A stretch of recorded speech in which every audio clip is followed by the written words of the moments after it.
ሰላም ጤና ይስጥልኝ። የደቡብ ሜድኖ ስብስብ የህክምና ርዕሶችን ወደ ተግባራዊ ምክር እንከፋፍላለን። እንደተለመደው እኔ ሐኪም ደቡል ዛሬ በአንድ ጉዳይ መጥተናል።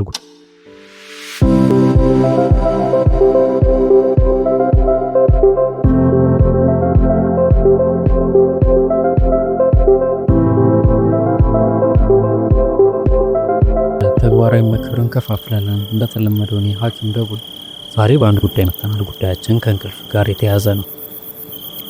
ብዙውን ጊዜ ከሌሊቱ 9 ሰዓት እስከ ሌሊቱ 11 ሰዓት እየነቁ ወይም ደግሞ የባነኑ ተቸግሯል። ይከተሉ። ከሌሊቱ 9 ሰዓት ከእንቅልፍ እየነቁ ወይም የባነኑ ተቸግሯል። ሰውነቱ የራሱን ምስጢራዊ ማንቂያ ሰዓት እያዘጋጀ ነው ማለት ነው። ሰዓቱን ፈትሽ። ከሌሊቱ 9 ሰዓት ተኩል። እንደገና ምንም ድምፅ የለም፣ ረብሻም የለም፣ ግን አይኖች ተከፍተዋል። ይህ ምን ሊሆን ይችላል? እንቅልፍ ሊሆን ይችላል? መንፈሳዊ ምልክት ሊሆን ይችላል? ወይስ ሰውነቱ መልእክት ለአእምሮ እየላከ ሊሆን ይችላል? የትኛው ሊሆን? በዚህ ቪዲዮ ውስጥ እስከ መጨረሻው ድረስ ሲቆዩና በእውነት ምን ማለት እንደሆነ ከእርሶ አእምሯዊ፣ ስሜታዊ እና መንፈሳዊ ደህንነት ጋር እንዴት እንደሚገናኝ እናስተምሩታለን። እንደተለመደው ከሁሉ በፊት ለቻናላችን ላይክ፣ ሰብስክራይብ በማድረግ ይጀምሩ እንላለን። ደቡብ ሜድን እንግዲህ በመጀመሪያ ደረጃ የምናየው እንቅልፍ ምንድን ነው ከሚለው እንጀምራለን። እንቅልፍ ሰውነቱና አእምሮውን ለማገገም፣ ለመፈወስ እና ዳግም ስራ የሚጀምርበት ተፈጥሯዊ አስፈላጊ የእረፍት ሁኔታ ነው።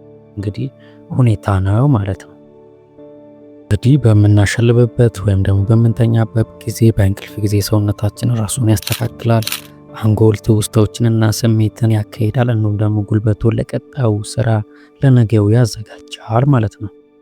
እየቀጠልን ስንሄድ በክፍል እየከፋፈልን ስናያቸው ክፍል አንድ ላይ የምናየው በሌሊት ከመንቃት በስተጀርባ ያለውን ሳይንስ ወይም ደግሞ ከማባነን ጀርባ ያለውን ሳይንስ እናያለን። ከ9 ሰዓት እስከ 11 ሰዓት ያለው ኢንተርቫል መሃል ያለውን ሳይንሳዊ ሂደቱ ምን ይመስላል የሚለውን እናያለን። ባዮሎጂያዊ ጎን ከባዮሎጂካል ጎኑ ስንጀምር በሰውነታችን የሰርካዲያን ሪትም መሰረት ከሌሊቱ 9 ሰዓት እስከ 11 ሰዓት መካከል ያሉ ሰዓቶች የሪም እንቅልፍ ዑደት አካል ናቸው። ለስሜት ሂደት ለማስታወስ ወሳኝ ደረጃ ላይ ነው ማለት ነው። በዚህን ጊዜ ላይ መንቃት እንግዲህ ከሁሉ አስቀድመን ደግሞ ማየት ያለብን የእንቅልፍ ደረጃዎቹን እኔ በዚህ ሁኔታ የእንቅልፍ ሳይክል ወይም ደግሞ ዑደቶቹን ስናይ ደረጃ አንድ ላይ ወይም ደግሞ N1 የእንቅልፍ ሰዓት የምንለው የሚፈጅብን ጊዜ ከ1 እስከ 7 ደቂቃ ይወስድብናል ለማሸለፍ። በዚህን ጊዜ ሰውነታችን ዘና ማለት ይጀምራል። መተንፈስ ይቀንሳል። የአንጎል ምቁሮች ፍጥነታቸውን መቀነስ ይጀምራሉ። ለመንቃት ቀላል ነው። እዚህ ሸለቢያ እንዳለ ማለት ነው።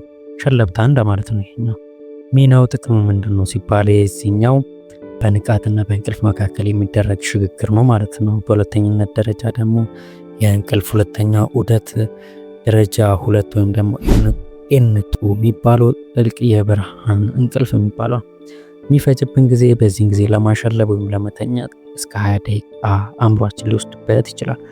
የሰውነት ሙቀት መጠን ይቀንሳል። የአይን እንቅስቃሴ ይቆማል። የአንጎል እንቅስቃሴ ይቀንሳል። ነገር ግን አልፎ አልፎ የሚፈነዳ ሸለብ ወይም ነቃ የማለት ነገር ይኖረናል። በዚህ መባነን ይኖራል ማለት ነው።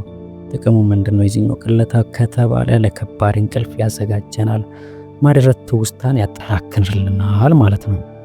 ወደ ሶስተኛ ደረጃ ወይም የእንቅልፍ ሳይክል ዑደት 3 ደግሞ ስናይ ደረጃ 3 ኤን3 የሚባለው የእንቅልፍ ጊዜ ወይም ደግሞ ቀርፋፋ ሞገድ የሚባለው የሚፈጅበት ጊዜ በመጀመሪያ ዑደት ረዘም ያለ ከሌሊት ደግሞ አጠር ያለ ነው።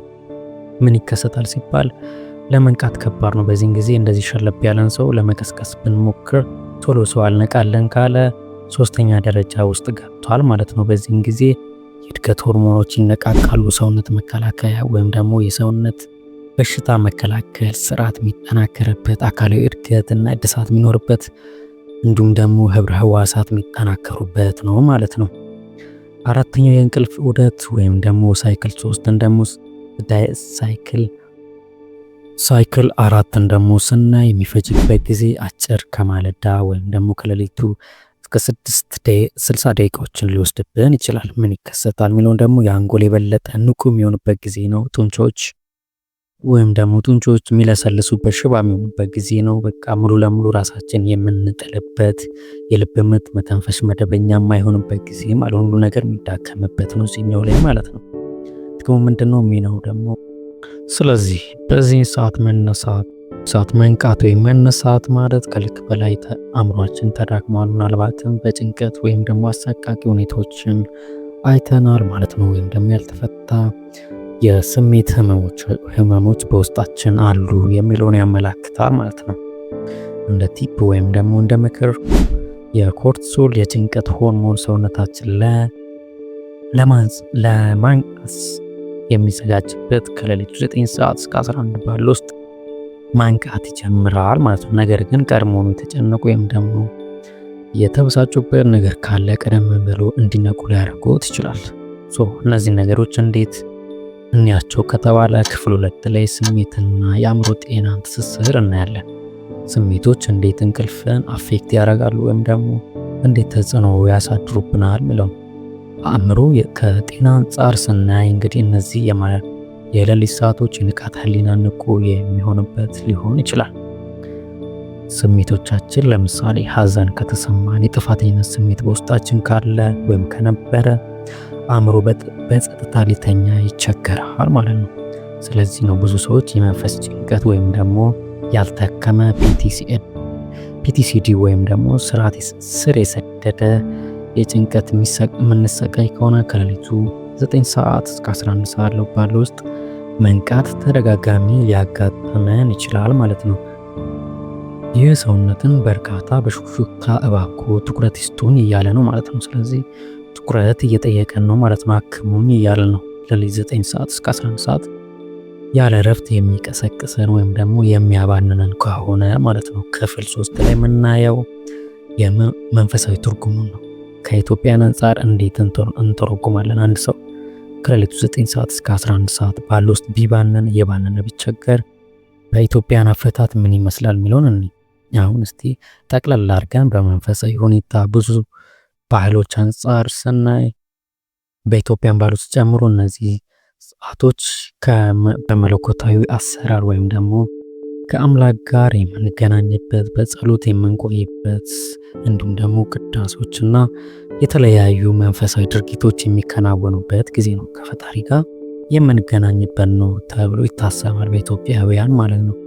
አንዳንዶች ለጸሎት እንዲሁም ደግሞ ራስን ለማሰላሰል ለመፈወስ ይጠቀሙበታል። ይህንን ሰዓት በዚህ ሰዓት ነክቶ ጸሎት ማድረስ ቀጥታ ጸጥ ያለ ሰዓት ስለሆነ ከአምላክ ጋር እንገናኛለን ወይም ደግሞ ያገናኘናል እንደ ድልድይ ነው ብሎ የሚያስቡበት ሰዓት ነው። ሁሉም ነገር ጸጥ ረጭ የሚልበት ሰዓት ስለሆነ በዚህ ሰዓት ውስጥ መጸለይ፣ ማሰላሰል፣ መሞከር የሚያስጨንቁን ነገር ምንድን ነው ብሎ መጠየቅ በዚህ ሰዓት ማሰላሰል ለአእምሮአችን ወይም ደግሞ እንቅልፍን ለማግኘት ሁነኛ ሰዓት ነው ማለት ነው። በመንፈሳዊ አንጻር ሲታይ ከፈጣሪ ጋር የሚያገናኝበት ሰዓት ነው ተብሎ ስለሚገመት ክፍል 4 ላይ የምናየው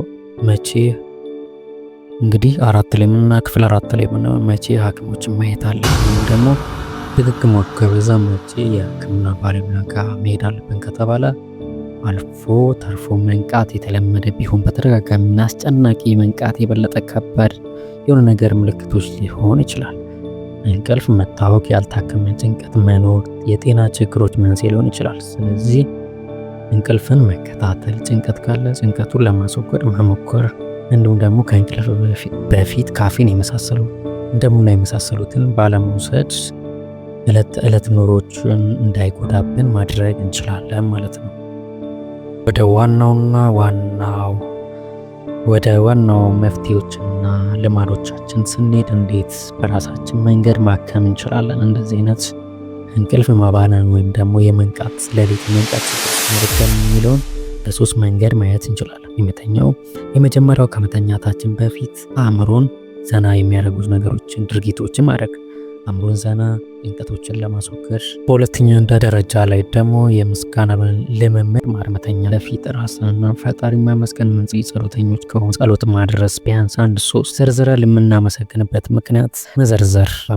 በሶስተኝነት ደረጃ እንዴት በቤት ውስጥ ማከም እንችላለን። እንደዚህ አይነት በሌሊት የመንቃት ችግር ሲባል የቴክኖሎጂ አጠቃቀምን መገደብ። ሰማያዊ ብርሃን ያላቸው ከለሮች ሜላቶኒንን ይረብሻሉ። በዚህም የተነሳ አምባ ስለሚረበሽ የእንቅልፍ ታረብሽናል። አእምሮ ሰውነቱ ለማሳረፍ ያስፈልጋል። ከማብራት ወይም ደግሞ ከቲቪ ወይም ደግሞ ስልክ አጠገባችን የምንጠቀም ከሆነ ኮምፒውተሮችን የምንጠቀም ከሆነ ከነሱ ራሳችን ማራቅ ይኖርብናል ማለት ነው። እንግዲህ በዚህ ቪዲዮ ላይ ያለን አስተያየት ኮሜንት ላይ ያስቀምጡልን።